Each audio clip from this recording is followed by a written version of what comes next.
খাগড়াছড়ির পানছড়ি উপজেলায় সাবেক প্রধানমন্ত্রী বেগম খালেদা জিয়ার রুহের মাগফিরাত কামনায় ধারাবাহিক দোয়া মাহফিল অনুষ্ঠিত হয়েছে। উপজেলা বিএনপি উদ্যোগে আয়োজিত এই কর্মসূচি উপজেলার উল্টাছড়ি, জিয়ানগর, দমদম, সনটিলা ও বাজার এলাকা সহ বিভিন্ন স্থানে একযোগে পালিত হয়।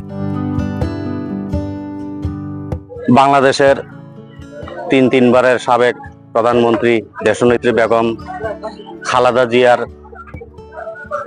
স্মরণ সভা ও রুহের মাগফিরাত কামনায় উল্টাছড়ি গ্রামবাসীর আয়োজনে আজকের এই প্রধান অতিথি জেলা বিএনপির সম্মানিত সাধারণ সম্পাদক জনাব এম এন আফসার উপস্থিত হয়েছেন খাগড়াছড়ি জেলা ছাত্রদলের সাবেক সভাপতি ও বর্তমান জেলা বিএনপি ছাত্র বিষয়ক সম্পাদক শাহিদ হোসেন সুমন সহ অন্যান্য জেলা বিএনপির নেতৃবৃন্দরা এখানে উপস্থিত হয়েছেন।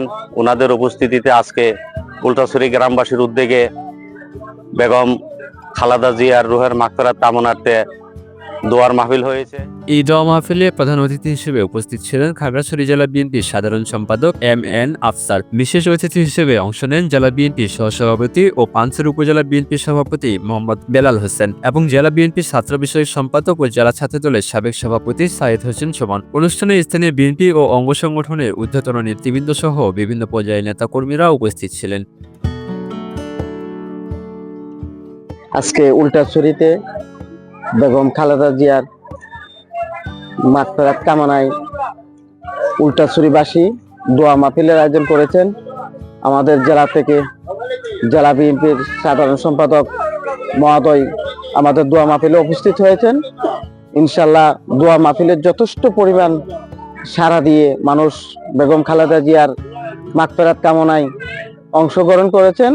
দলীয় নেতাকর্মীরা গণমাধ্যমকে জানান, এই দোয়া মাহফিলের মাধ্যমে বেগম খালেদা জিয়ার বিদেহী আত্মার শান্তি কামনার পাশাপাশি দেশে গণতন্ত্র পুনঃপ্রতিষ্ঠা এবং সাধারণ জনগণের অধিকার রক্ষার জন্য বিশেষ প্রার্থনা করা হয়। মহান রব্বুল আলামিন পরওয়ারদিগার আল্লাহ, আমরা গুনাহগার বান্দা আপনার দরবারে কানে হাত তুলে দিয়েছি আল্লাহ।